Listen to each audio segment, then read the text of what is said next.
Oke, dah. Nah, udah ya. Nah, kilomikronnya dia ada dua pilihan. Saya udah. Oke, jadi ada dua pilihan ya. Kalau misalnya kalian dalam keadaan lapar dan membutuhkan energi, nah ini akan dipecah. Tapi kalau misalnya tidak, itu dia akan disimpan. Jadi penyimpanannya melewati saluran limpatik ya, kemudian disimpan dalam jaringan adiposa. Seperti itu. Nanti kalau dibutuhkan, bisa diambil dari jaringan adiposa. Lagi ya. Kalau yang kita sintesis dari makanan yang kita konsumsi, begitu. Sedangkan yang kita ambil, bagaimana dengan yang kita ambil dari eh, makanan yang, sorry, tadi yang kita ambil dari makanan ya. Nah, bagaimana kalau yang kita simpan? Jadi kan seperti yang kita bicarakan sebelumnya, gitu, triasilgliserol ada yang dalam bentuk yang kita konsumsi dari eh, makanan, ada yang kita ambil dari simpanan kita. Jadi, misalnya triasilgliserol yang kita sintesis dari kelebihan asam lemak yang tidak kita tidak kita ubah menjadi energi misalnya. Jadi itu adanya di jaringan adiposa, oke. Kemudian hati dan ginjal. Oke. Bagaimana bentuknya? Nah, misal kita punya gula. Oke. Gula ini kalau misalnya kalian ingat, ini ada di metabolisme karbohidrat ya. Kalau kalian masih ingat di metabolisme karbohidrat ada namanya dihidroksiaseton fosfat. Bentar. Ada nggak saya punya slide-nya di sini? Eh, sebentar, harusnya ada. Ini, dihidroksiaseton fosfat. Ini adalah ingat kalau kalian masih ingat ada di glikolisis dan gluconeogenesis ya. Kalau ini hanya pengingat aja. Nah, ini adalah intermediate dari glikolisis maupun gluconeogenesis. Jadi, di metabolisme karbohidrat itu ada dihidroksiaseton fosfat.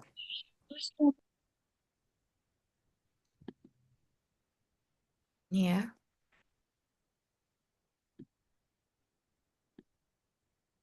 Nah, itu adalah intermediate dari proses glikolisis dan gluconeogenesis. Kalau kalian ingat, jadi ada tersedia, eh, sih animasinya mengganggu sekali.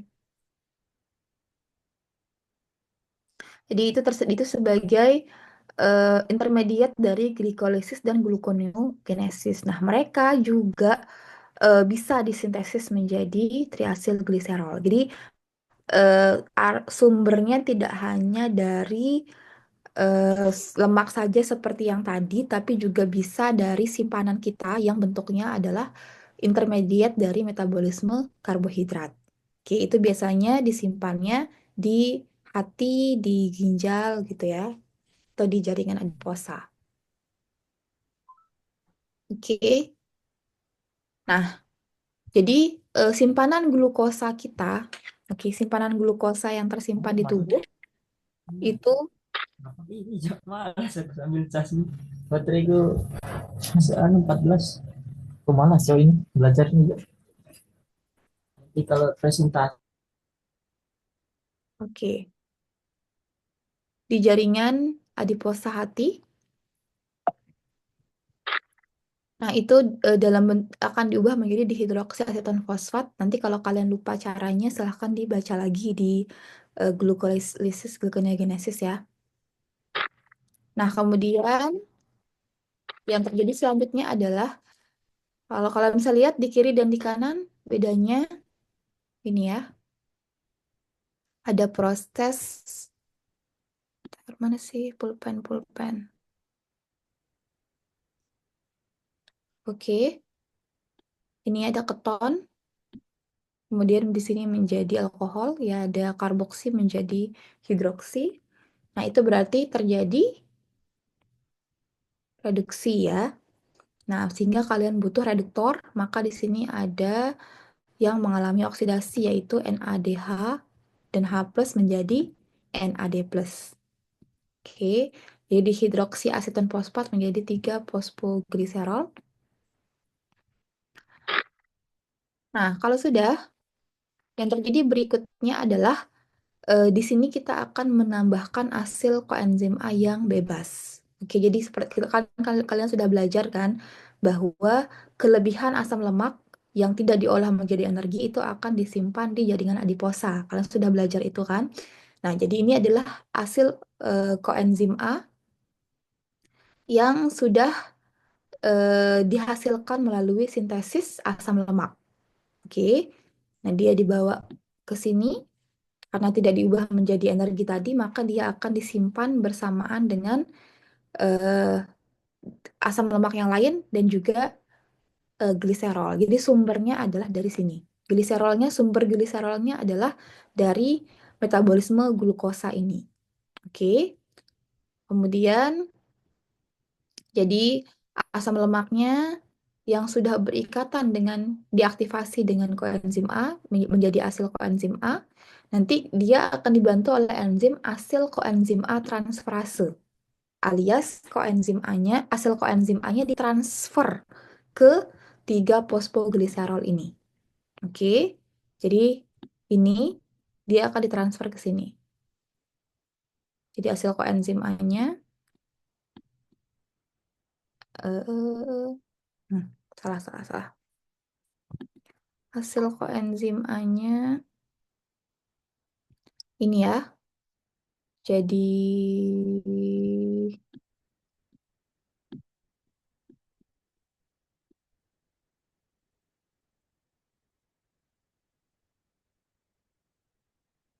ini oke akan menggantikan ini.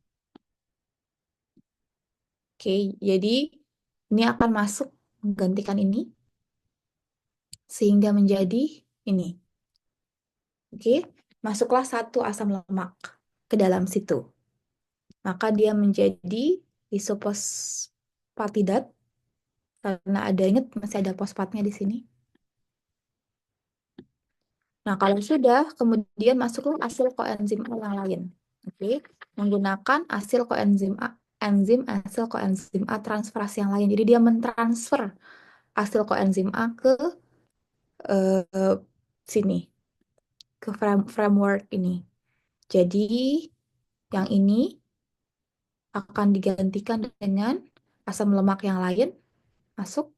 Oke, sekarang sudah dua yang masuk. Oke, tapi ini bentuknya masih fosfat. Nah, sehingga perlu kita lepaskan dulu fosfatnya. Caranya adalah kita menggunakan enzim fosfatase namanya untuk melepaskan fosfatnya. Dan kita butuh bantuan air karena ada OH yang akan masuk. Oke? Jadi kita butuh OH untuk menggantikan gugus fosfatnya. Sehingga yang tadinya fosfatidat, oke, karena gugus fosfatnya diganti oleh hidroksi, maka dia menjadi diasil gliserol. Nah, kalau sudah seperti ini, maka kita bisa masukkan satu asam lemak lagi. Dengan asil koenzima transferase, maka dia menjadi triasil gliserol. Seperti itu. Simple ya. Oke. Jadi seperti itu. Jadi frameworknya, apa kerangka gliserolnya itu asalnya dari metabolisme karbohidrat dari glukosa. Glukosa yang kemudian diubah menjadi dihidroksi aseton fosfat di adiposa. Nah, cara mengubahnya silahkan buka lagi mata kuliah glukolisis gluconeogenesis kalian. Oke. Kemudian kalau sudah ada frameworknya, baru yang tadinya dia keton diubah menjadi alkohol, yang tadinya karbonil menjadi hidroksil. Kemudian dengan cara, karena ini direduksi, berarti harus ada reduktornya alias yang mengalami oksidasi, yaitu NHDH menjadi NAD+. Kalau sudah, Satu asam lemak masuk menggunakan enzim asil koenzima transferase. Kemudian asam lemak yang kedua juga masuk. Jadi yang ini ya, yang ini. Oke, seperti ini. Kemudian asam lemak yang kedua masuk. Ini digantikan dengan ini. Nah, dia asam lemak yang ketiga mau masuk nih, tapi ini kan masih gugus fosfat, belum hidroksil. Maka kita harus ubah dulu menjadi hidroksil menggunakan enzim fosfatase. Hidroksilnya asalnya dari H2O. Jadi H2O ini akan menggantikan si fosfat tadi sehingga menjadi diasil gliserol, barulah asam lemak yang ketiga masuk dengan enzim yang sama, yaitu asil koenzim A transferase. Jadilah dia triasil gliserol. Seperti itu. Itu adalah sintesisnya. Nah, selain dari selain fosfogliserol yang kita ambil dari eh, jaringan adiposa dan hati, ada juga yang dari hati dan ginjal. Nah, yaitu gliserol utuh. Jadi selain gliserolnya itu selain kita peroleh dia dari eh, metabolisme karbohidrat, ada juga memang kita simpan secara utuh. Karena tadi kan kita sudah belajar nih, kalau misalnya kalau ke saat kita menggunakan asam lemak, ya kan kita pasti memecah. Kalau kita menggunakan asam lemak kan kita pasti memecah triasil gliserol menjadi tiga asam lemak dan gliserol. Nah, si gliserolnya kita simpan di dalam tubuh. Nah, berarti kita sudah punya stok gliserol. Karena kalau kita mau seperti yang sudah kita pelajari di awal ya, kalau kita mau kalau kita mau membutuhkan energi kan kita harus mendegradasi atau memecah asam lemak bebas. Asam lemak bebas itu kan asalnya dari triasil gliserol yang dipecah menjadi gliserol dan tiga asam lemak. Otomatis kita punya cadangan simpanan gliserol. Nah, gliserol inilah. Nah, gliserol inilah yang kita eh, simpan, kemudian kita gunakan lagi sebagai framework dari si eh, triasil gliserol ini. Oke, jadi gliserolnya sebelum kita gunakan sebagai framework alias sebagai apa ya, sebagai backbone-nya, sebagai tempat menempelnya asam lemak, itu terlebih dahulu harus diaktifasi dulu, harus dikasih fosfat dulu. Nah, itu menggunakan enzim gliserol kinase. Ingat, untuk mengaktifasi seperti biasa kita butuh satu ATP. Jadi ATP diubah menjadi ADP, fosfatnya diambil untuk memfosfatkan si gliserol ini sehingga menjadi tiga fosfogliserol. Oke, jadi dia harus diaktifasi dulu dengan menambahkan fosfat. Jadi nggak langsung ya, tidak langsung ditambahkan tiga asam lemak ke dalam gliserol, tapi diaktifasi dulu menjadi tiga fosfogliserol baru mengikuti jalur yang sama seperti tadi. Oke, jadi tiga fosfogliserol ini bisa diambil dari metabolisme glukosa, bisa juga diambil dari gliserol yang sudah kita stok di dalam tubuh kita. Karena kalau kita mau memecah triasilgliserol menjadi eh, asam lemak yang selanjutnya kita pakai di degradasi asam lemak, kita harus pecah dia menjadi tiga asam lemak dan satu gliserol. Nah, gliserol yang satu ini itu juga kita simpan sebagai untuk dibuat lagi menjadi triasil gliserol di awal. Seperti itu. Oke, untuk anabolisme ada pertanyaan untuk sintesis triasil gliserol sebelum kita ke degradasi triasil gliserol ada pertanyaan? Apakah sudah bisa dipahami?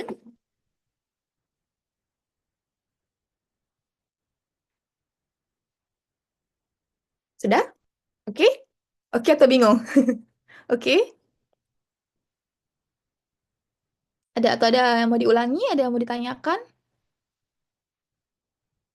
Sebelum kita lanjut ke degradasi triasilgliserol, barusan kan baru sintesis triasilgliserol, baru kemudian kita lanjutkan ke degradasi triasilgliserol. Ada yang mau ditanyakan? Bisa?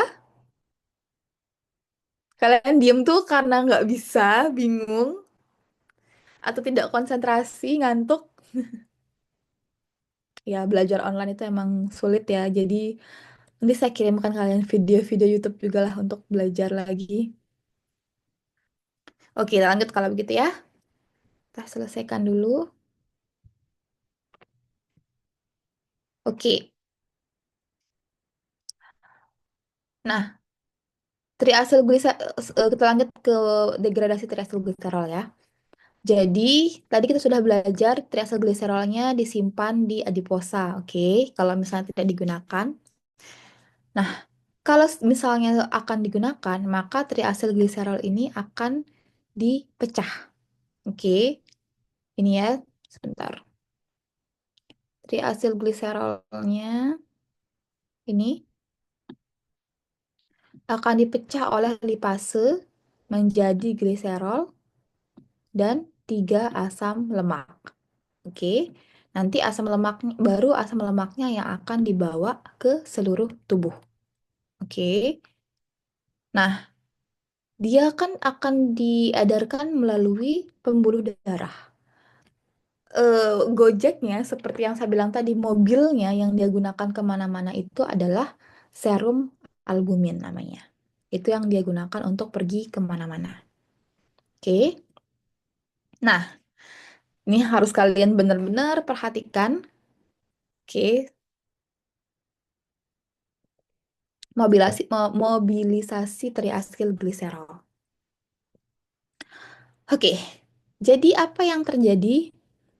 eh jadi kan tubuh kita itu diatur oleh yang namanya reseptor protein. Nah, ini kebetulan eh, kerjaan saya sekarang insya Allah nanti topik saya sekarang itu adalah ini reseptor protein ini. Ini adalah topik yang saya kerjakan di sini proposalnya untuk S3 yaitu khusus membahas tentang ini doang nih. Ini namanya protein reseptor. Jadi kalau saya jadi S3 di sini nanti topiknya adalah itu. Jadi itu yang saya pelajarin di sini dari kemarin adalah yang ini. Ini namanya protein reseptor. Jadi seluruh tubuh kita itu adalah diatur oleh yang namanya protein reseptor ini. Jadi ini tuh seperti antena nih. Misalnya kalian eh, di rumah nih punya TV, nah itu ada antenanya. Nah, antena ini yang menangkap sinyal kan, sehingga kalian bisa menonton TV. Nah, di tubuh kita juga seperti itu, ada antena yang menangkap sinyal. Jadi dia yang tahu nih, oh kapan kita harus mensintesis, kapan kita harus mendegradasi, dan tidak tidak hanya di asam lemak, tapi di seluruh proses di dalam tubuh kita, misalnya melihat, mendengar, meraba, merasa, hormon pertumbuhan, memori, otak, terus apalagi kekebalan tubuh, pokoknya hampir semua proses itu kita menggunakan yang namanya protein reseptor. Jadi protein yang menangkap sinyal. Nah, si protein yang menangkap sinyal inilah yang akan ngomong ke sel kita. Sel, katanya hormon, kamu lapar. Silahkan kamu degradasi asam lemaknya. Nah, dia yang kasih komando memberi sinyal. Seperti itu. Nah, dia ini adalah suatu protein. Nah, kemudian dia hanya bisa aktif kalau ketemu dengan ligan, yaitu hormon. Bisa hormon, bisa neurotransmitter, bisa kation, bisa apa saja. Tapi dalam hal triacylglycerol, dia akan ketemu dengan hormon.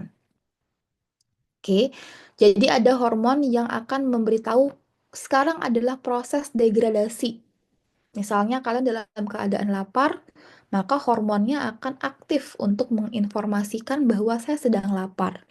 Nah, hormon ini bentuknya seperti ligan. Kita sudah belajar di komputasi kimia ya, ada protein dan ada ligan. Ligan itu menempel di sisi aktif protein. Dan dia sangat selektif. Kalau kalian ingat, eh, lock and key ya, eh, gembok dan kunci. Jadi ibaratnya protein reseptor ini adalah gemboknya, kemudian hormon itu adalah kuncinya. Dia sangat spesifik. Ha- Hanya hormon pasangannya saja, hanya ligannya saja. Kalian sudah belajar di komputasi kimia ya, hanya ligannya aja nih yang bisa mengaktifasi proteinnya. Jadi kalau ligannya menempel di protein, maka proteinnya itu akan menjadi aktif. Oke. Nah, kalau dia sudah menjadi aktif, maka dia siap untuk proses berikutnya. Oke. Nah, proses berikutnya itu setelah dia diaktifasi oleh si hormon, baru kemudian, jadi tadinya tuh dia belum aktif nih reseptornya. Setelah dia ketempelan, kalian sudah belajar di komputasi, saya yakin kalian tahu ya. Jadi proteinnya kan reseptornya ini tidak aktif kalau tidak ada ligannya kan. Maka dia menunggu hormonnya. Nah, saat hormonnya datang menempellah dia di protein, maka dia menjadi aktif. Baru kemudian dia siap untuk proses berikutnya. Oke, seperti itu. Nah, kalau sudah, kemudian ingat dia mengaktifkan si GTP ini untuk mengubah ATP menjadi CAMP. Oke, siklik AMP. Jadi ATP energi seperti biasa kalian membutuhkan energi untuk mengubah kalian membutuhkan energi dalam bentuk ATP untuk menjadi siklik AMP. Nah, siklik AMP ini diaktifkan oleh GTP yang asalnya sejenis protein ya, yang diaktifkan oleh si eh, reseptor protein tadi, protein reseptor tadi. Nah, kalau ini namanya 7TM reseptor. Jadi, reseptor itu ada macam-macam.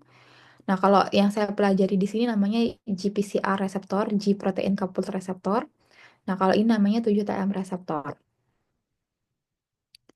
Nah, ATP kemudian dia diaktifkan menjadi AMP. Nah, siklik AMP ini tugasnya adalah mengaktifasi enzim protein kinase yang tadinya tidak aktif menjadi aktif. Oke. Nah, apa fungsinya protein kinase? Dia akan mengaktifkan lipase triasil gliserol. Caranya adalah seperti biasa dengan memfosfatasi, menempelkan fosfat. Jadi yang tadinya tidak aktif setelah difosfatase diaktifkan, diberikan fosfat menjadi aktif. Nah, lipase triasil gliserol inilah yang akan memecah triasil gliserol menjadi diasil gliserol.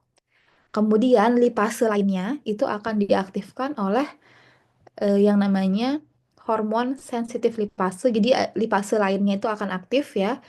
Lipase lainnya akan aktif, dia yang akan memotong di asil gliserol ini menjadi gliserol dan asam lemak bebas. Seperti itu. Saya ulangi ya supaya bisa dicerna dengan lebih baik. Jadi nanti reseptor protein ini akan mengaktifkan protein lain ya, GTP. Oke. GTP ini akan mengaktifkan ATP, mengubah ATP. Kita butuh ATP nih untuk energi modal kita untuk jualan gitu. Modal untuk proses ini.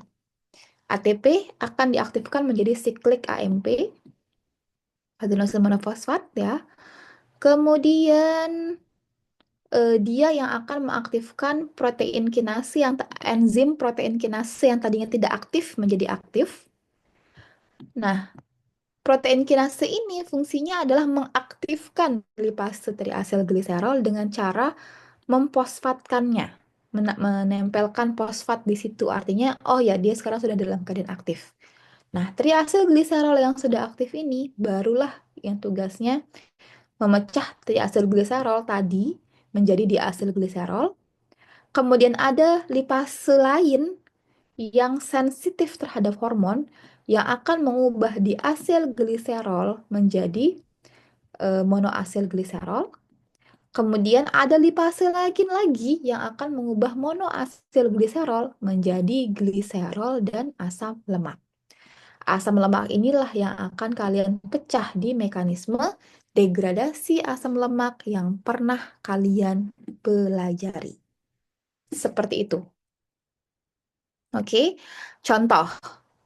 Ini contoh lainnya, misal kalau kalian lapar, kalian sudah belajar ya di sebelumnya kalau di regulasi biosintesis asam lemak kalian sudah belajar. Kalau kita lapar, maka kita menghasilkan hormon epinefrin. Ingat, hormon itu adalah ligan di sini. Oke, ligan. Hormon itu adalah ligan. Ligan ini akan menempel misalnya di reseptor protein. Misal reseptor proteinnya itu adalah eh, reseptor beta adrenergic misalnya, yang tugas yang spesifik memang merespon ligan dalam bentuk hormon epinefrin. Jadi kalau untuk protein reseptor seperti ini, sekali lagi ligannya bisa hormon, bisa neurotransmitter, bisa kation, tergantung dari mekanisme apa. Nah, kalau dalam mekanisme triacylglycerol ini, yang menjadi ligannya adalah hormon. Oke. Nah, kalau sudah, maka dia akan mengaktifasi G protein. Nah, ini G protein inilah yang sedang saya pelajari di sini. Oke, G protein.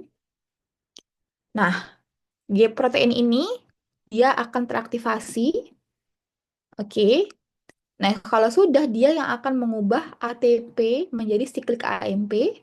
Siklik AMP ini akan mengaktifasi protein kinase yang nantinya mengaktifasi lipase triacylglycerol tadi dengan bantuan ATP, dengan cara ya udah dia menempelkan fosfat di lipase. Nah, nanti lipase ini yang akan mengubah triacylglycerol, lepas satu asam lemak. Lipase yang lain mengubah diacylglycerol, lepas satu asam lemak, kemudian monoacylglycerol. Jadi satu-satu caranya. Triacylglycerol, lepas satu asam lemak, tinggal diacylglycerol. Lepas satu asam lemak, tinggal monoacylglycerol. Lepas satu asam lemak, tinggal gliserol. Jadi dari tri di mono. Dari tiga, dua, satu, hingga hanya gliserol saja terakhir. Nah, dihasilkanlah tiga asam lemak dan satu gliserol.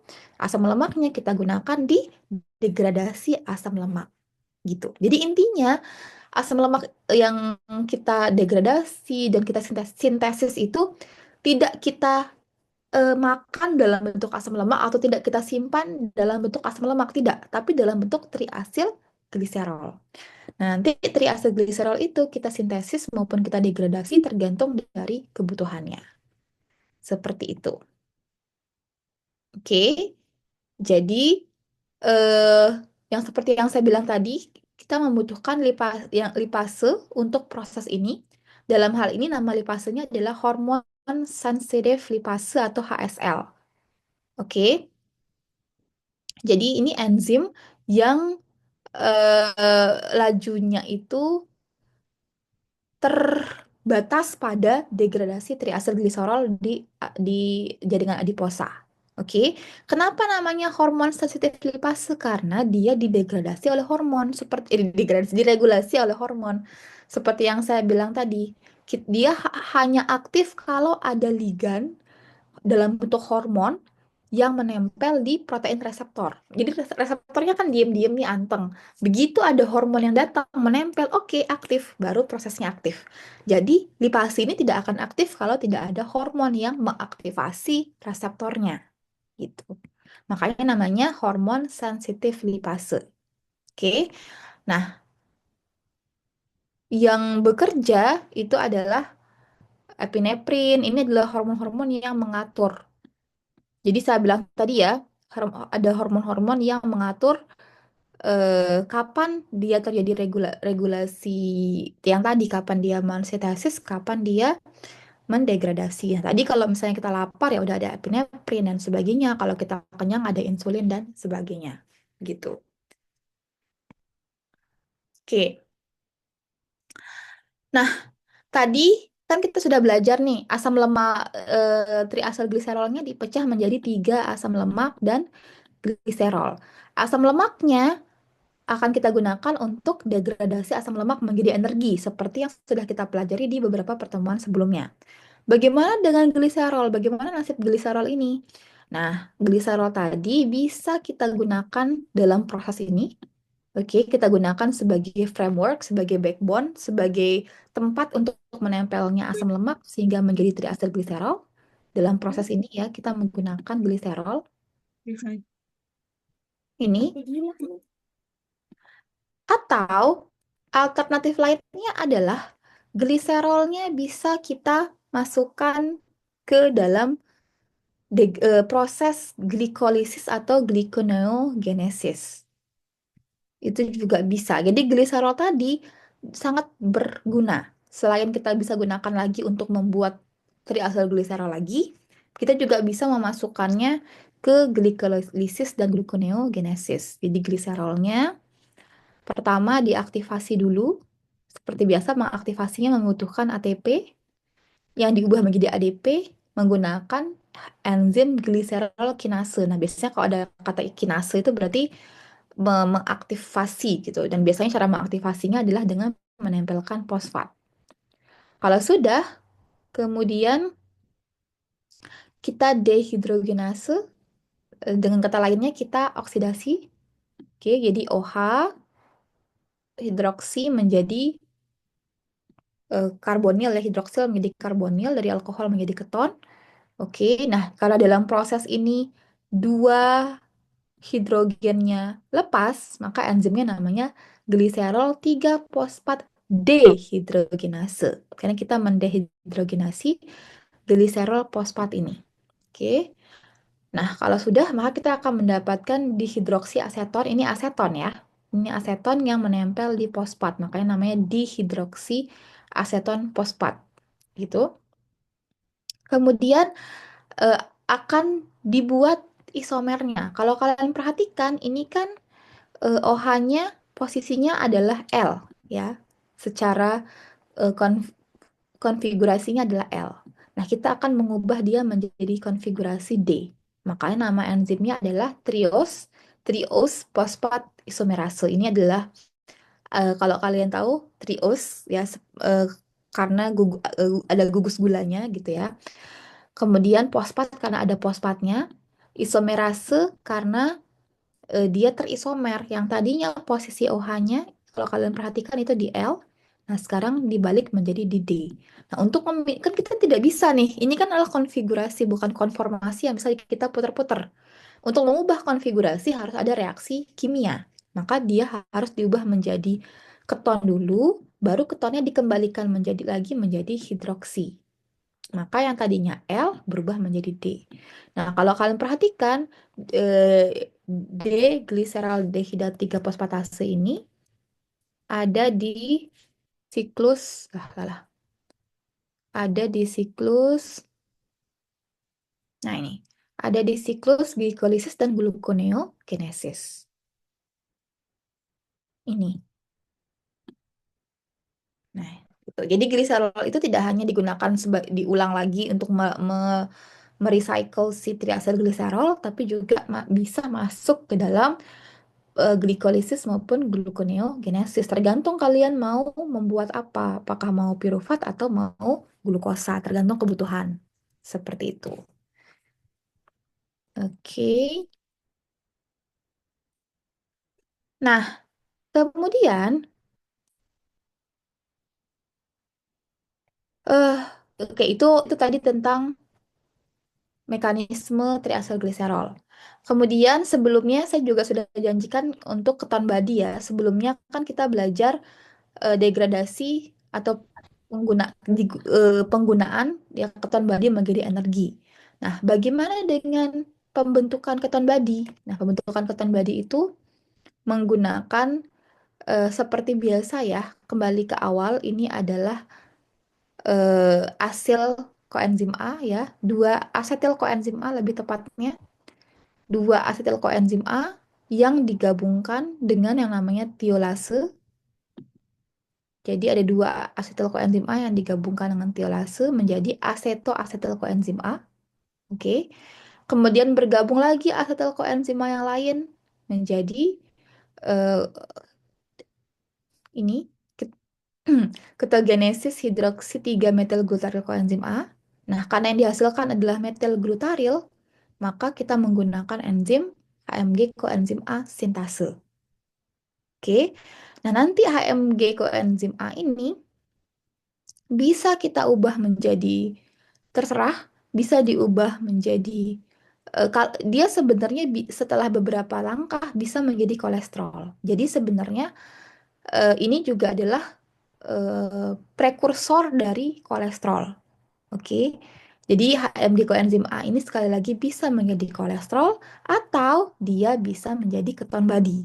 Oke, jadi asalnya adalah dari dua asetil koenzim A bergabung menjadi asetoasetil koenzim A dengan enzim teolase. Datang lagi satu asetil koenzim A menjadi HMG koenzim A sintase. Kenapa namanya HMG koenzim A sintase? Karena yang dihasilkan adalah HMG koenzim A alias metil glutaryl koenzim A. Oke. Nah, metil glutaryl koenzim A ini, hidroksi metil glutaryl koenzim A ini, kalau disitosol dalam beberapa langkah dia akan menjadi kolesterol. Sebenarnya kita ada satu bab untuk ini, tapi karena saya tahu kalian sudah kenyang, sudah gumoh ya, udah kenyang sekali dengan materi biokim, jadi saya tidak lanjutkan ke kolesterol, tapi cukup kalian tahu kalau HMG koenzim A ini adalah prekursornya atau intermediate-nya dari pembentukan kolesterol kalau di sitosol. Nah, kalau di matriks mitokondria, maka dia akan menghasilkan keton body. Caranya adalah kita harus punya HMG koenzim aliase. Jadi dia akan memotong satu di sini. Sebentar. Oke, dia akan memotong satu di sini.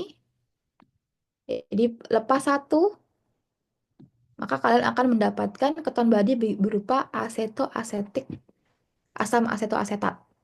Oke, atau asetoacetic acid. Nah, kemudian kalau asam asetoasetat ini lepas COO-nya, lepas karbon dioksidanya, maka dia akan menghasilkan aseton ya. Kalau ini lepas, maka dia akan menghasilkan aseton. Kemudian, tapi kalau dia terreduksi, yang yang mana berarti kita butuh ya, reduktornya, yaitu yang mengalami oksidasi. NADH menjadi NAD+, alias dia akan kehilangan dua hidrogen, seperti yang sudah kita lihat tadi ya, maka dia akan menjadi 3 hidroksibutirat. Nah, itu adalah cara untuk membentuk 3 keton body tadi.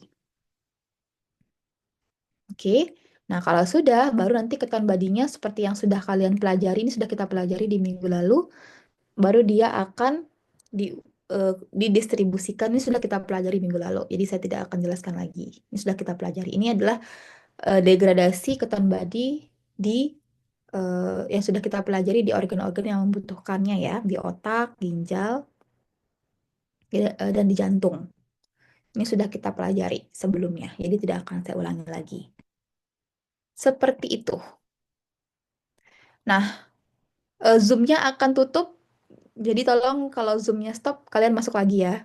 Zoom-nya akan tutup dalam waktu kurang dari 1 menit. Oke. Nah, kalau apa yang terjadi kalau keton body terlalu banyak di tubuh? Tadi kan kita sudah bilang ya, kalau keton body itu sangat penting, tapi sebenarnya keton body itu tidak boleh terlalu banyak di tubuh, karena dia akan menyebabkan keracunan. Seperti yang kita tahu ya, kalau kalian perhatikan ini, keton body ini aseton gitu kan, dan lain-lain itu kan aseton kan volatil. Kemudian yang lain-lain juga kalau kalian perhatikan